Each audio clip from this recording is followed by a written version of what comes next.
The next speaker is Bob Boucher, who serves as founding president of the Superior Bio Conservancy and is president owner of Meadows LLC. Bob has an MS in water resource management from the University of Wisconsin Madison with an emphasis in ecosystem management of watersheds. He became a Beaver Believer, like the rest of us, when he realized the role this keystone species always plays in the health of our rivers' hydrology and their significance to biodiversity. He serves as an advisor to the Beaver Institute. He founded Milwaukee Riverkeeper and served as an executive director of Wisconsin's oldest land trust, the Cedar Lakes Conservation Foundation. So please join me in welcoming Bob Boucher. Pleasure to be here, and thank you for the organizers. This is a great beaver tribe out here, and it's an honor to be here.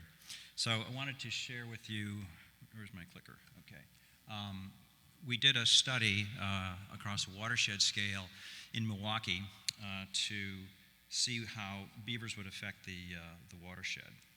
So we had three partners, the Milwaukee Metropolitan Sewage District, and Milwaukee Riverkeeper was the sponsor, and the University of Wisconsin. MMSD is the sewage facility institution for 28 municipalities plus Milwaukee. And I founded Milwaukee Riverkeeper about 30 years ago, and one of the first things I did was I sued Milwaukee Metropolitan Sewage District for violations of Clean Water Act. But now they're helping pay for the study, and they also want to buy about 10 to 15,000 acres to do flood mitigation, and that's sort of the genesis of how this started. My two colleagues were Dr. Quan Lau, who's a hydrologist and engineer, and Dr. Shenzhu Wu, who was head of the geography department. And these two guys were just brilliant to work with.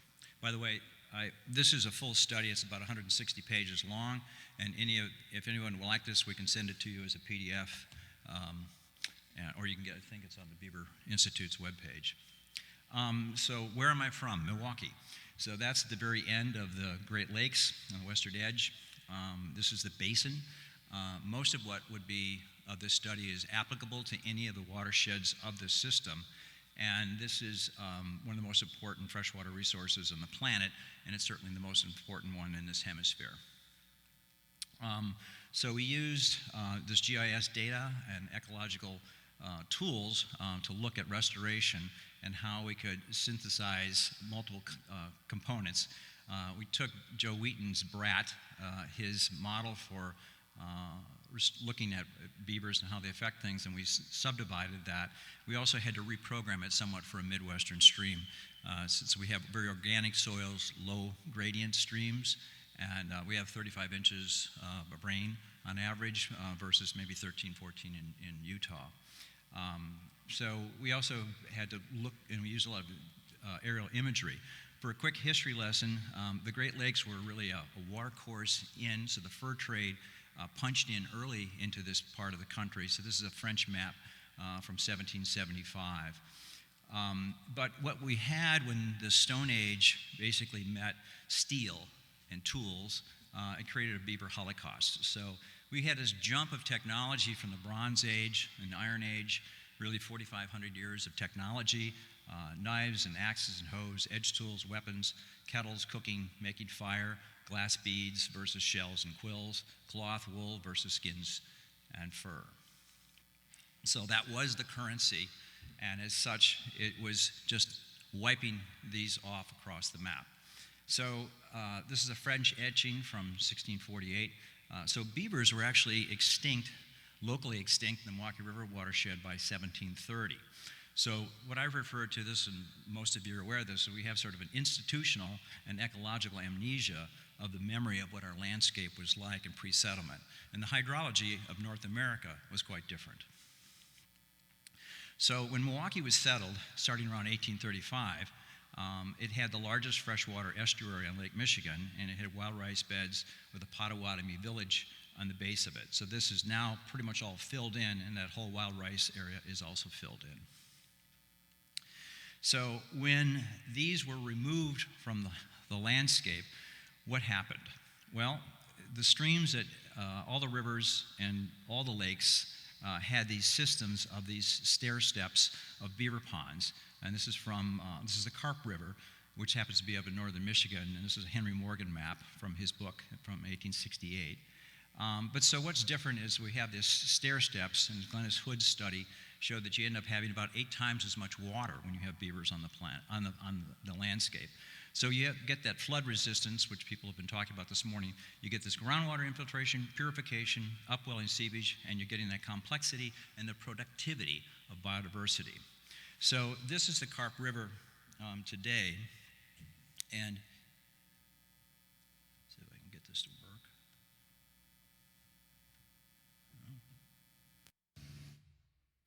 And I'm flying over it, and you can see the various, where's my pointer here? You can see the dams, and so this is still an intact system versus this simple system, and this is really what all our systems now, for the most part, are missing this. So water is life, and to keep it moving, this natal hydrology of beaver dams gives us this morphology, this structural strength, resilience for water quality, stability, biodiversity, flood reduction, and what we need now for climate resilience. This is one of the most important things that we restore. We re-beaver North America. Oops.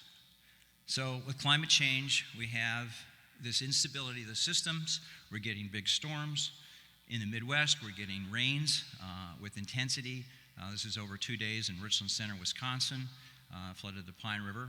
Ironically, there's a beaver dam on this which held when pretty much everything else got blown out.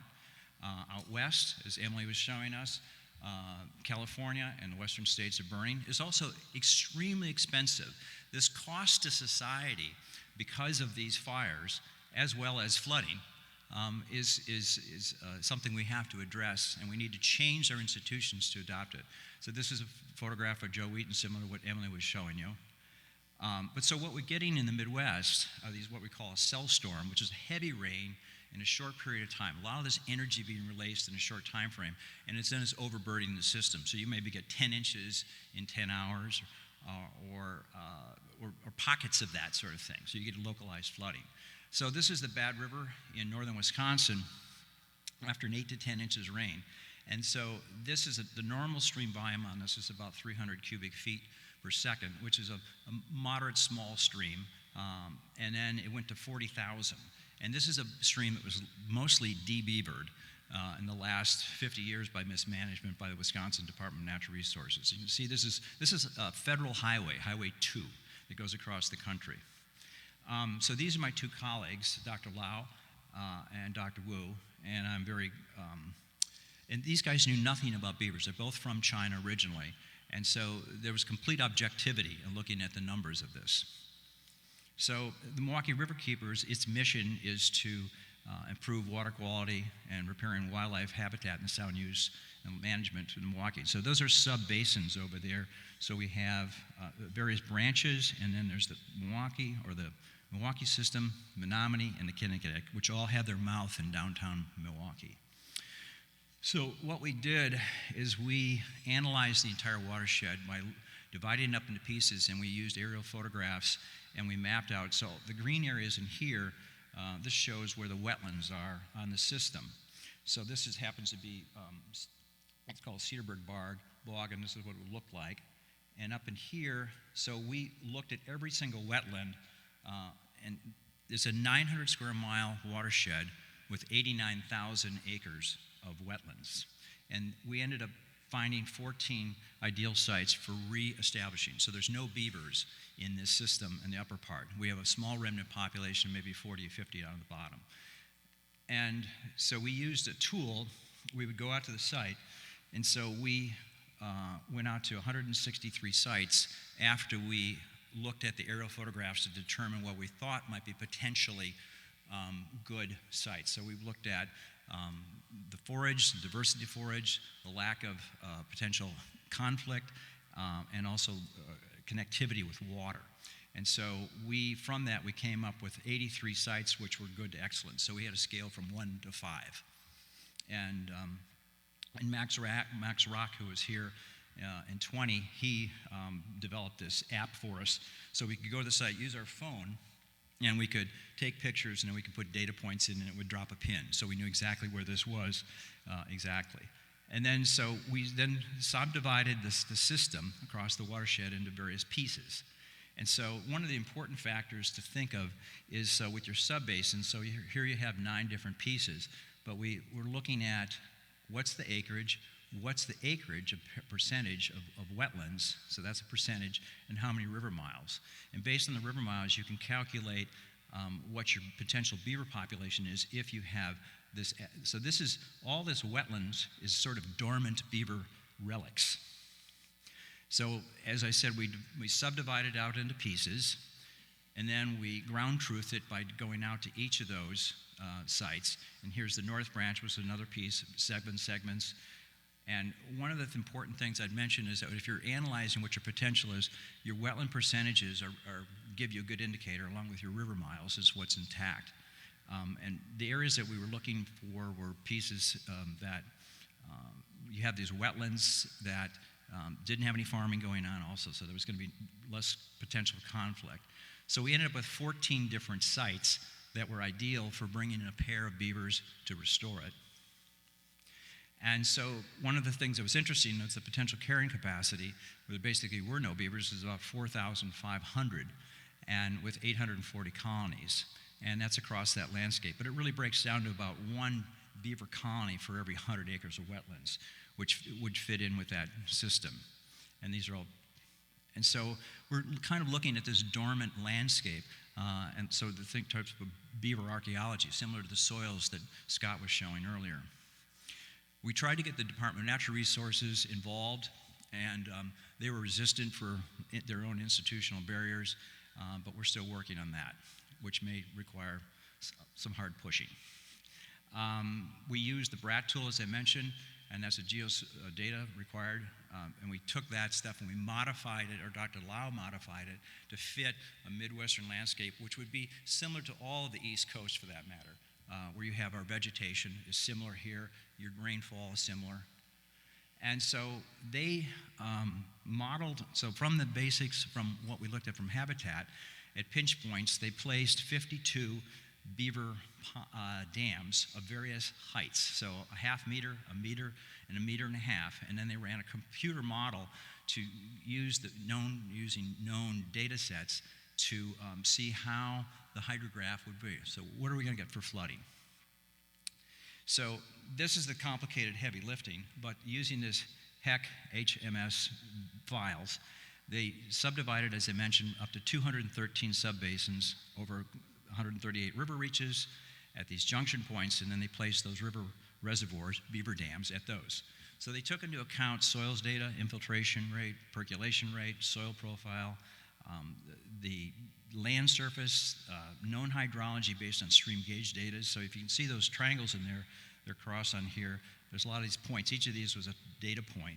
And then known meteorological data, and then evaporation. And so you take all that together, and so this is the results. This is the punchline. So the hydrology is that even though some of these beaver dams would be up, let's say 50 miles, 60 miles north of Milwaukee, in downtown Milwaukee, we were lowering the average peak flows 37%. And one of the things about, many of the people here are here because you're interested in ecosystems, but to get the attention of policymakers and mayors, you have to put some dollars on some of this stuff. So what's some of this worth? And if you look at what we do spend for flood mitigation or for wetland mitigation, so this proved that basically at these full stages that you can lower these peak flood levels anywhere from 36 to 46%, and that these, even though they're dispersed way upstream, you're getting a tremendous amount of reduction. There's one of the streams or cities is called West Bend. It's north. That has a downtown, which is right in the river basin where the river came through it, and that would reduce that one 62%. So that the value of that is significant. And so here's one of the things that they did we could look at. So this is where a dam would be up here. We know exactly the size of the pond, and that's it. And this is how it would be with the stages and the volume. So we could do that across quite a number of places. So this is part of that. What's kind of cool with the GIS is you actually know where the pond is or how big it would be. So this gives us an opportunity to go to that landowner and negotiate with him to either purchase, lease, or buy his land, or pay him to keep beavers on that landscape. And so this shows the graphing of how those are with volume and the shape and where they would be located. So this data that you get, and then you can actually measure how many gallons each one of these ponds would have. So the restorations of beavers for flood resilience across North America is one of the things we really need to do for climate. So here's how the various, and so the terms up here you see that we use a synthetic storm, which is what that means is a storm. You can't really tell exactly where the rain's going to fall. But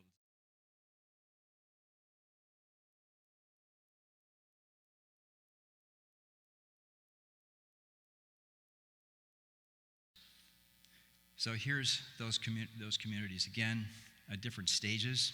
So this is a 10-year, 6-hour synthetic storm. So what does this mean? So MMSD, that Milwaukee Metropolitan Sewage District, is paying developers or companies like Scott's to build these stormwater detention ponds, and they know that the cost of this is about $1.95 per gallon. So they'll pay, someone knows ahead how much the budget to be. So if we look at what the storage capacity is, we came up with this many gallons at full, and that's at half. So the collect ecosystem value of just the flood storage is $3,346,000 with just 52 dams across the system using their values and their metrics. So this is ecosystem services correctly valued on this one metric. There's other metrics to consider. So with that also, we took 500 houses out of the floodplain. So this means MMSD has been busy in the last 20 years buying houses that are in floodplain, where they go pay somebody $350,000 for their house on a 50-foot lot on the river, and they tear it down. And so it's much cheaper, and also just for the cost of the individuals to not have floods, having their basement flooded. So you can see what some of the stage flow peaks are over here on this lower part here, and these are where all the houses are in those communities, Glendale, Whitefish Bay, and then Brown Deer is up here. If you look at the whole system, and this is true across the whole United States, bridges, culverts, they have a lifespan, and we have society costs involved with that infrastructure. So replacement repair. So beavers are probably our best green infrastructure that we can have. So this replacing them, so this one's watershed has 961 bridges and 1,027 culverts. If they last 30-40% longer, think of the net cost savings. So here's Milwaukee, a fairly robust Midwest city. But if Milwaukee gets flooded and the downtown gets wrecked, the economic aspect of that is catastrophic, not only for that, but for all the businesses and the homes, and sometimes they don't recover. If you look what happened in Katrina in New Orleans, I don't know if it's ever come back. So to avoid this sort of thing, we need to re-beaver North America and the United States. So one of the things also from a biodiversity standpoint, we're in a biodiversity crisis as well as a climate crisis. So when I think of watersheds, I think of the shape of a tree, and at the end of all those upper branches where beavers help us with our biodiversity crisis and our water quality crisis. So another way to think of those trees is fruit. So watershed fruit are beaver ponds. And with each one of those ponds, we get that biodiversity, and we enrich our lives. So we're going to be rewilding America when we do this also. The other thing is all the bird populations and a lot of the wildlife benefit geese, dun, herons. If all these flyways that come across America, these birds need these stations across the way, these ponds, they're the food, they're the gas station, the restoration, the motels, if you will, on the way of migration. So this is one of the things that really matters, which is biodiversity matters. So Steve Wendells, who's a biologist and a friend, he says beavers are the answers, the questions are irrelevant. So I want to take a couple minutes and just talk about this new effort I have, which is called the Superior Bio Conservancy, which is looking at landscapes of how we need to think of these cells. And each of these subwatersheds or watershed is part of an organic cell, the organism of the earth, and we live in this on this organism, Earth, as organisms. So we're taking this Western Great Lakes part of the planet. We're focusing on the North Woods, which is called the Laurentian Mixed Forest Province, and Lake Superior Watershed area. That the Lake Superior Watershed's in yellow. This is the headwaters of America, the Mississippi as well as Lake Superior. And it's the area of water and life. And it was and can be, again, full of beavers. We have a lot of them there, but they're somewhat cut back from where they could be. So Lake Superior looks like this. It's clear. How many of you have seen or been in Lake Superior? Good crowd. We have a tool which will be on our website, which shows you how you can calculate beaver populations in a given watershed. And then on here, I'm going to escape and go over to a little slide I want to show you.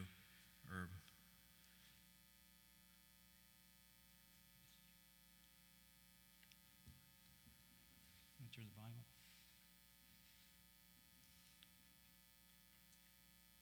And it tends to preserve the integrity, stability, and beauty of the biotic community. It is wrong when it tends otherwise. Alda Leopold, a Sand County Almanac.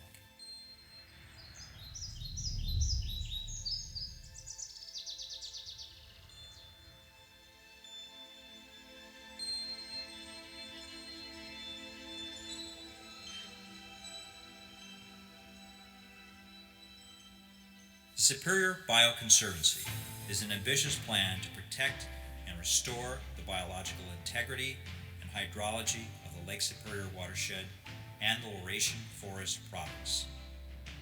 The goal is to restore and support its biodiversity, genetic exchange, ecosystem services, and evolutionary processes for future generations. This will be a healthcare plan for this bioregion of the Earth. Lake Superior is the largest and most important freshwater body in the Western Hemisphere. The Laurentian Forest is the North Woods bioregion of the Western Great Lakes. It includes parts of Wisconsin, Minnesota, Michigan, and Ontario. This is a high carbon landscape of more than 88,000 square miles and has demonstrated the capacity to recover its primary features. That high resilience can give the planet a significant drawdown of atmospheric carbon. The recovery of beaver populations, as well as wolves, is critical to preserving biodiversity, water quality, and forest health. Beavers, as ecosystem engineers, create wetland habitats for plants and animals. Beaver wetlands restore the hydrology of rivers by improving water quality, recharging aquifers, and stabilizing watersheds, which reduces flooding. As wolves have recovered, different species in the forest have recovered, adding to its rich biodiversity. Forests are stronger, healthier when wolves are part of the ecosystem.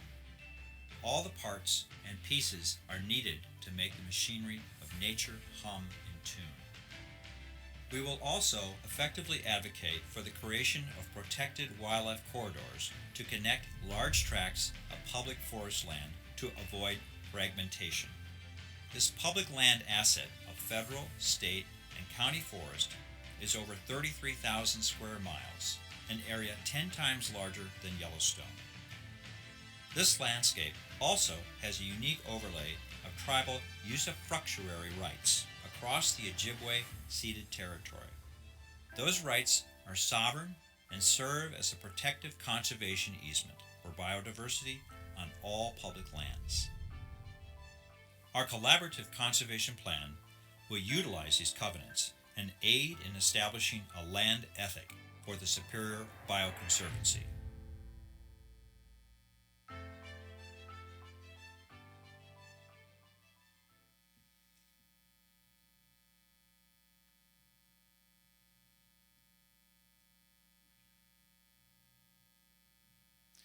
Thank you.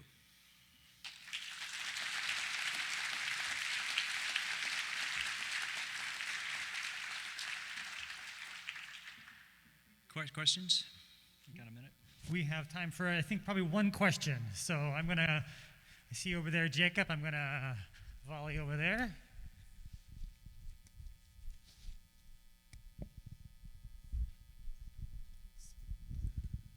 That's cool, Bob. I know you've been working on that for a while, and I've actually been mentioning it to municipalities in the West Coast, too. There's a lot of interest in knocking the peaks off the hydrograph. So when you publish that, I'd love to see it.